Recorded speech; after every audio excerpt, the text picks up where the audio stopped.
Man, you see this Diddy's documentary that's coming? I didn't. This is the 150 did? Yes. I haven't seen it. Netflix picked it up, bro. And they have a date.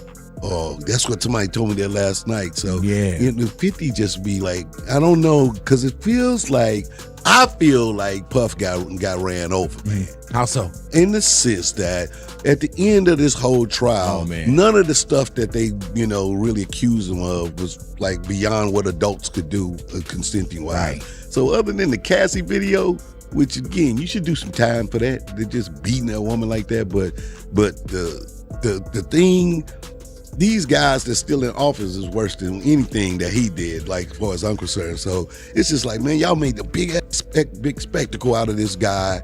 Got him in cake, got him in court, and then at the end of the day was like, we didn't really quite find nothing. When the Netflix documentary dropped, it didn't feel like a normal release. It felt like an earthquake, the kind that doesn't just shake the ground, but rattles memories, friendships, and careers.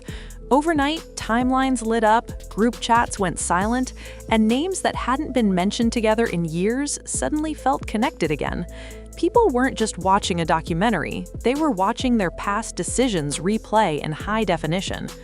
And somewhere between episode 1 and the credits rolling, a quiet panic started spreading through Hollywood. Because this wasn't only about Sean Diddy Combs. This was about proximity.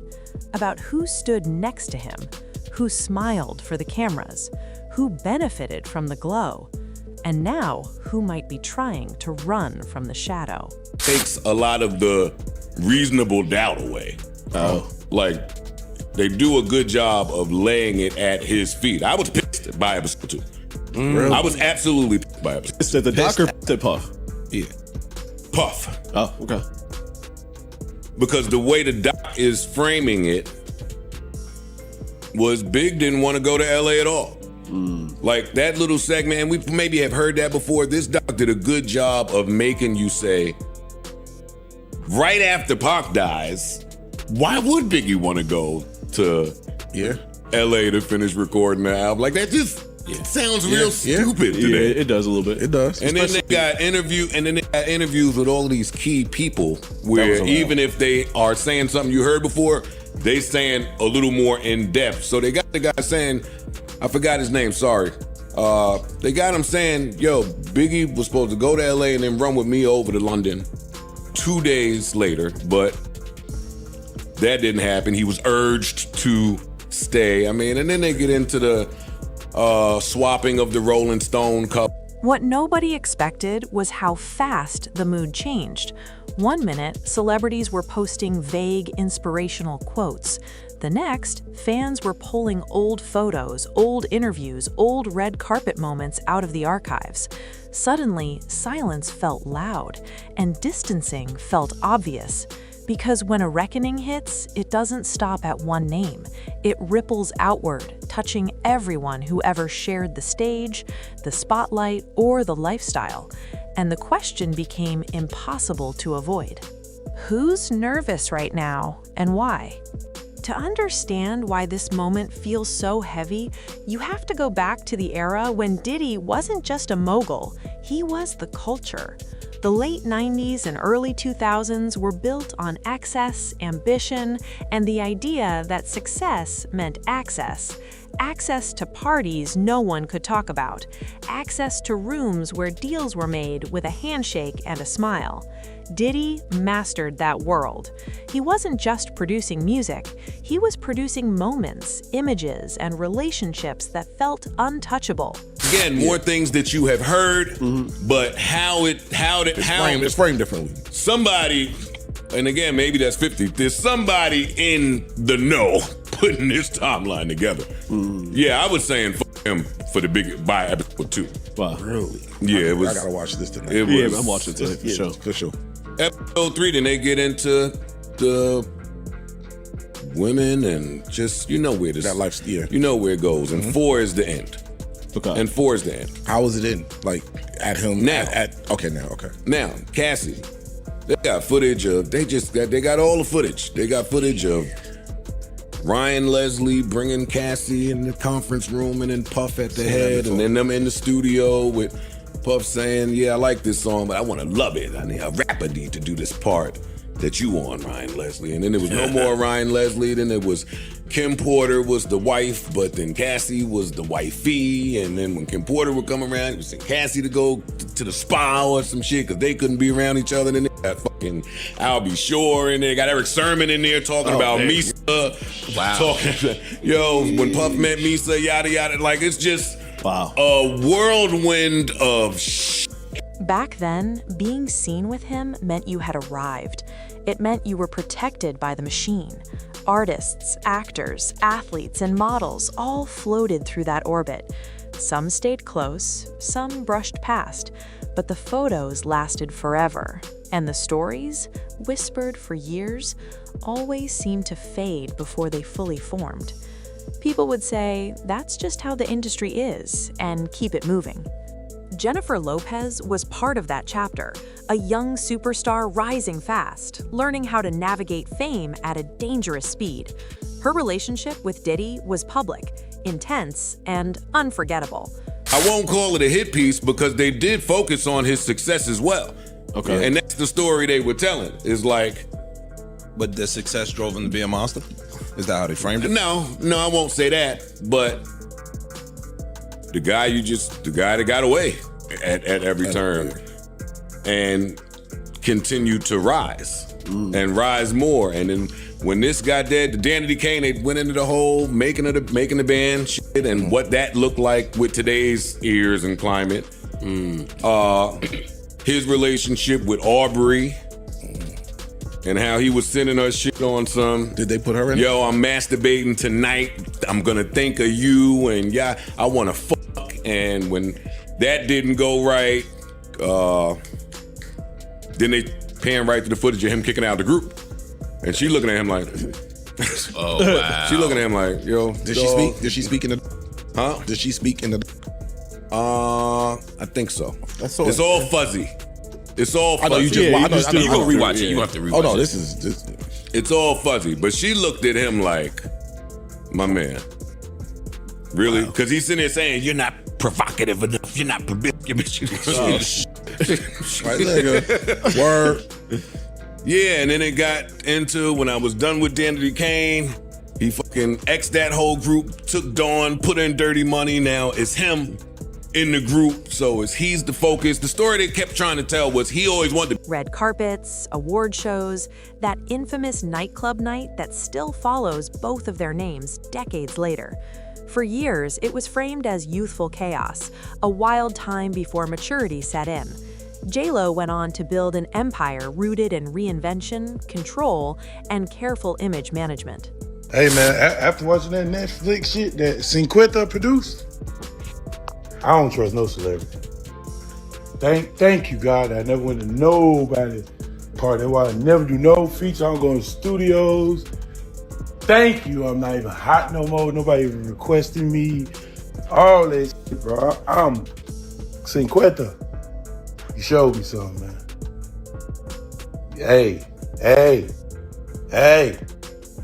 No excuses. Look, man, I can't talk to no that got glasses on talking to me every time I see him. I gotta see the lies in your face. I gotta see the demon in your eyes, the angel in your eyes, the confidence in your words. I gotta know you real, what you're saying to me. I can't trust no man glasses all day, man. Look me in my eyes when we talking, man. Real shot. She became the symbol of discipline and self-made success. That past stayed buried until now. Jay-Z and Beyonce's connection was different. It was business, culture, and power intertwined. Rock Nation, Bad Boy, shared events, shared spaces. No public scandals linking them directly, no explosive headlines, just years of mutual respect in an industry where alliances matter. Well, you think I'm finna call you a king or a big dog or a real, whatever you say. I'm gonna ask you one question, my boy. How your mama doing, your daddy doing, your brother doing, your sisters doing, your nieces doing, your nephews doing, your cousins doing, your granny doing, your uncles doing, your aunts doing? How they living? Are they caught up on everything? Are they feeling good? Is they healthy and intact? Are y'all really sitting down putting family strategies together? Because The streets ain't gonna teach you that shit. The streets gonna teach you how to survive, get money, make money, bitches, everything else, and how you feel in life. How your family doing? What you hustling for today? Your family gonna be in a better position? I wanna know. I wanna know. I wanna know, nigga. I'm grown. I wanna know. Who are you? Jay-Z built his legacy on strategy. Beyoncé built hers on precision. Together, they became untouchable. Or at least, that's how it felt. But here's the twist. When a documentary reframes history, it doesn't accuse, it reminds. It reorganizes memories in a way that forces people to look again. And suddenly, fans weren't asking what Diddy did. They were asking who knew him, who defended him, and who stayed silent. I think that, one big theme of the series is to go behind the scenes to really understand how brilliant you could say Sean Combs is at marketing, at owning his narrative, controlling the narrative at all times. And so why would that stop, when his life is on the line?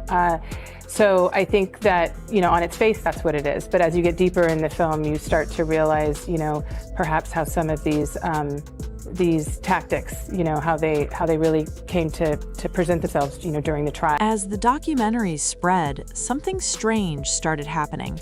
Celebrities didn't rush to defend. They didn't rush to condemn either. They did something much quieter. They disappeared. Social media slowed down. Public appearances got rescheduled. Interviews became shorter. And when names like J-Lo, Jay-Z, and Beyoncé trended alongside the documentary, the energy shifted from curiosity to tension. Jennifer Lopez fans noticed first. No immediate statement, no reflection, just business as usual, but with a noticeable distance. They'll say we had beef for 20 years, but I have hired both of his sons for different projects that I worked on, both two different television shows, Quincy and Justin. So I don't have that energy towards them, where we trying to hurt each other. All I would, while other people pointed out those situations, like that he was dangerous like that, I said, oh, okay. I take it in, but we never got there. Alexandria, the story also broadens well beyond the recent case. You look at a very controversial incident he was involved in early in his life, where people were badly hurt and killed, lost their life, but it was like a melee, not one-on-one violence. You look at the infamous case in the nightclub with J-Lo, where another artist, Shine, took the rap, not him. Are you trying to tell a story that he's been getting away with things this whole time, or is that up to the viewer to decide? Absolutely up to the viewer. I think that my job was to show patterns, and my job was to report the facts and things that happened. And I think that it's pretty obvious that there are patterns that follow him, trails, of destruction and devastation that follow. And I think that, again, context is everything. And so when you're talking about Sean Combs, when you're talking about these cases, you can't just cherry pick one to make it all make sense. You have to look at the piece as a whole. People weren't accusing her of wrongdoing. They were asking what she saw, what she experienced, and what she chose not to say. And that's the uncomfortable part, because being adjacent to power often means making peace with things you don't fully understand at the time. You're J-Lo was young, ambitious, and in love during a period when saying no could cost you everything. I got it. The industry didn't protect women back then. It consumed them. So now, as fans rewatch her old interviews, there's a strange mix of sympathy and suspicion. Was she a survivor of that world or a beneficiary who moved on without looking back? Jay-Z's name sparked a different reaction. Less emotional, more strategic. People started pulling up lyrics, old business moves, partnerships that once felt harmless. Jay-Z has always played chess while others played checkers. He rarely speaks unless it serves a purpose, and in moments like this, silence becomes a strategy. But silence also becomes a mirror. Fans wonder if staying quiet means staying safe or staying complicit. Beyoncé's presence adds another layer. She represents perfection, control, and empowerment. Her brand is built on protecting her energy, her family, and her narrative. She doesn't comment on controversy unless it directly touches her world. So when the documentary exploded and her name floated into the conversation simply by association, the lack of response felt intentional, almost calculated. Not because she's hiding something, but because she understands how fast narratives can spiral. But what nobody expected was how fans started reading between the lines. Every canceled appearance, every reposted charity event, every carefully worded caption, it all became evidence in the court of public opinion. Not of guilt, but of fear. Fear of being misunderstood. Fear of being dragged into a story they didn't create but can't escape. The real drama isn't about who committed crimes. It's about how fame creates shared silences, how entire systems benefit from looking the other way. The documentary didn't point fingers at J-Lo, Jay-Z, or Beyoncé. It didn't need to. It simply reminded the world that no one rises alone, and when one pillar shakes, everyone nearby feels it. Behind the scenes, you can almost imagine the conversations happening. PR teams scrambling, lawyers advising caution, friends calling friends asking, "Are they saying your name?" Because in Hollywood, perception is everything, and once the internet starts connecting dots, even imaginary lines can do real damage. What made this moment even heavier was the fan reaction. Longtime supporters felt betrayed, not because their favorite stars did something wrong, but because they felt left out of the truth. People grew up on this music, these movies, these love stories. They invested emotionally. So when the illusion cracks, it hurts. It feels personal. Some fans defended fiercely. Stop dragging everyone into this. Others pushed back. Accountability doesn't mean accusation. And that tension lives in every comment section right now. The documentary became less about Diddy and more about the culture that protected powerful men for decades. For Jennifer Lopez, this moment challenges her carefully rebuilt narrative. She spent years showing growth, independence, and control. Revisiting that era threatens to pull her backward. Not because she did something wrong, but because she survived something the industry still doesn't want to fully confront. Speaking up could open wounds she spent a lifetime closing.